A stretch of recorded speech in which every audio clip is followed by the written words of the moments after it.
Hi everyone, welcome back to my YouTube channel the Pathshala by Supreet.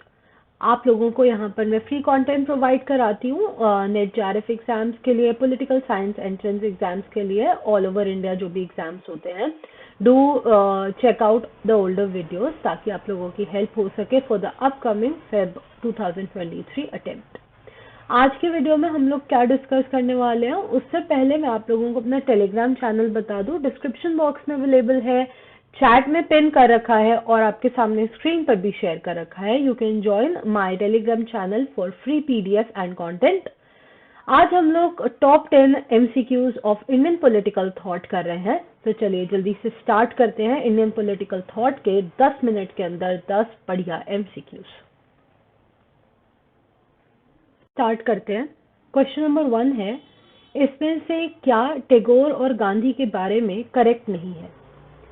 तो टैगोर ने गांधी के चरखा प्रोग्राम को क्रिटिसाइज किया था। ये दोनों जने मॉडर्न वेस्टर्न सिविलाइजेशन के खिलाफ थे। टैगोर नॉन कोऑपरेशन मूवमेंट को अपोज करते थे। टैगोर ने सबसे पहले गांधी जी को महात्मा बुलाया था। आप सबको पता है कि ये जो इनके टाइटल्स हैं, गुरुदेव, गुरुजी, गुरुदेव और महात्मा, ये जो टाइटल्स हैं ये इन दोनों ने एक दूसरे को एक्सचेंज कर रखे हैं। सो डी करेक्ट है। टैगोर ने गांधी जी का चरखा प्रोग्राम क्रिटिसाइज किया था, ये भी करेक्ट है। अब हमारे पास दो ऑप्शंस बचते हैं। टैगोर ने नॉन कोऑपरेशन मूवमेंट अपोज किया था और दोनों मॉडर्न वेस्टर्न सिविलाइजेशन के खिलाफ थे। एक्चुअली आप सबको मैं पहले भी बता चुकी हूँ, टैगोर नेशनलिज्म के खिलाफ थे, western form of nationalism and synthetic universalism, western civilization के खिलाफ नहीं। हाँ, गांधी जी थे क्योंकि वो रोमांटिसिस्ट है ना by nature. So option number B जो है वो हो जाएगा इसमें से आंसर। क्वेश्चन नंबर 2, टैगोर ने ऑपोजिशन किया था नेशनलिज्म का, उसके पीछे इनका मेन लॉजिक क्या था?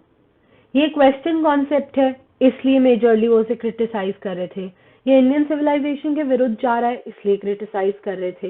ये ह्यूमैनिटी को डिवाइड कर रहा था और ह्यूमन को मोरालिटी से दूर कर रहा था, इसलिए ऑपोजिशन कर रहे थे।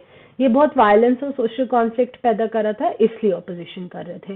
वेस्टर्न कॉन्सेप्ट है, इंडियन सिविलाइजेशन के खिलाफ है, वन रीजंस है। बहुत वायलेंस और सोशल कॉन्फ्लिक्ट पैदा करेगा, वन रीजन है। लेकिन मेजर रीजन है ह्यूमन के ही खिलाफ बांट देना, है ना। ह्यूमंस में दरारें खड़ी हो रही, डिफरेंसेस पैदा हो रहे हैं, एक दूसरे के अगेंस्ट जा रहे हैं, not able to understand each other, एक दूसरे के साथ कोऑपरेट करना तो बहुत दूर की बात है।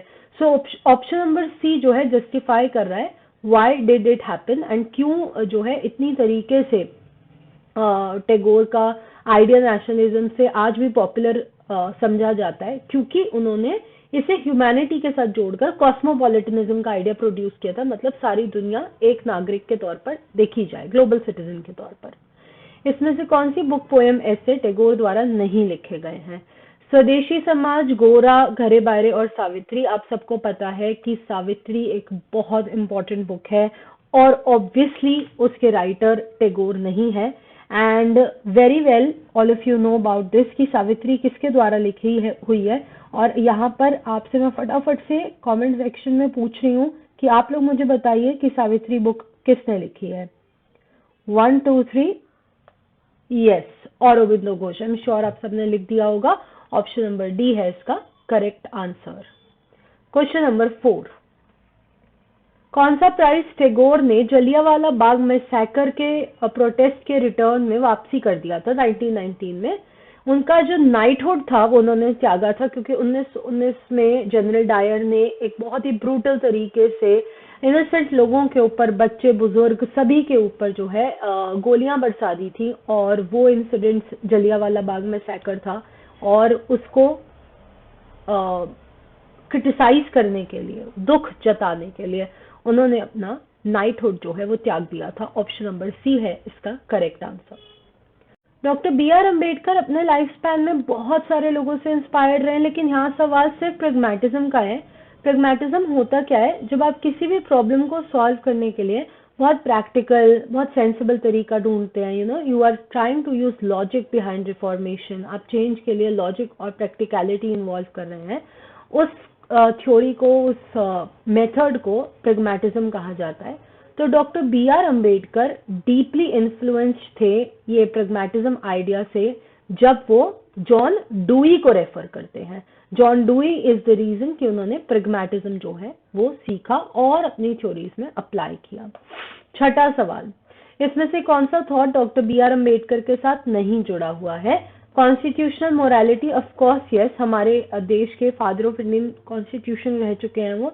Graded inequality, of course social reformation करेंगे तो ग्रेडेड इनइक्वालिटी तो आएगा ही। Annihilation of caste is the major idea जो doctor B R Ambedkar use करते हैं, रिप्रेजेंट करते हैं। रिफॉर्म्स इन कास्ट सिस्टम, देखने में आपको लग रहा होगा कि क्या ये तो सही होगा, जी नहीं। अंबेडकर सिर्फ रिफॉर्मेशन नहीं लाना चाहते थे, अंबेडकर पूरा रीस्ट्रक्चरिंग करना चाहते थे, वो इसको पूरी तरीके से एलिमिनेट करना चाहते थे। सिर्फ एग्जिस्टिंग प्रॉब्लम्स को उखाड़ देने से ऊपर ऊपर से काम नहीं चलने वाला था, इसलिए सी गलत है। रिफॉर्मेशन नहीं बल्कि सोशल अपलिफ्टमेंट की उनकी तारीफ की जाती है, उनके काम इसीलिए जाने जाते हैं। इसके बाद आते हैं सातवें सवाल पे, कौन सा जर्नल या magazine doctor B R Ambedkar से जुड़ा ही नहीं हुआ? बहिष्कृत भारत, मूक नायक और जनता, द अनटचेबल्स जो है वो अम्बेडकर ने नहीं जोड़ा है, और उनका जो अनटचेबल्स का आइडिया है वो एक्चुअली किसी जर्नल या मैगजीन नहीं बल्कि एक बुक के रूप में पाया जाता है। सो ऑप्शन नंबर डी दोनों सेंस में गलत आंसर है। आठवां सवाल, इसमें से कौन सी society doctor B R Ambedkar से जुड़ी हुई नहीं है?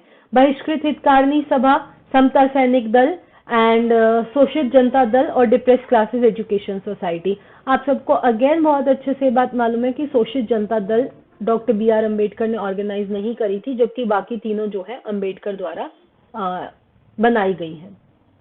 क्वेश्चन नंबर 9, इनमें से कौन से मॉडर्न इंडियन पॉलिटिकल थिंकर ने पंचायती राज का पुरजोर विरोध किया था? Again no doubt about it, आप सबको बहुत अच्छे से पता है कि गांधी कंप्लीट फेवर में थे पंचायत के और अंबेडकर कंप्लीटली अगेंस्ट थे पंचायत के। सो ऑप्शन नंबर डी है। अंबेडकर क्यों अगेंस्ट थे पंचायत के? वैसे तो मैंने इतने सारे स्टूडेंट्स को एक्सप्लेन कर रखा है, इसलिए कमेंट सेक्शन में आंसर आ जाना चाहिए, लेकिन फिर भी मैं आपको बता देती हूँ कि वो जानते थे कि अगर पंचायती राज को लीगल दर्जा मिल गया तो कास्ट सिस्टम जैसे प्रॉब्लम्स कभी रिमूव नहीं हो सकते, क्योंकि वो ना इनहेरेंट है इंडियन विलेजेस में, एंड अगर वो पॉपुलराइज कर दिए गए तो फिर बहुत दिक्कत हो जाएगी। 10वां सवाल, कौन गांधी जी के पॉलिटिकल गुरु माने जाते हैं? Gopal Krishna Gokhale, Dadabhai Naoroji and Mahadev Govind Ranade, none of the above. Again आपको बहुत अच्छे से पता है कि गांधी जी का पूरा पॉलिटिकल आइडिया गोखले जी से लिया गया है, वो उनको अपना गुरु मानते थे और इंस्पिरेशन मानते थे। Whatever he has learn from him. यहाँ पर हमारे 10 सवाल खत्म होते हैं। Thank you so much for watching today session guys. आप जाने से पहले चैनल सब्सक्राइब करके जाइएगा, and I see you guys in my next video. Bye.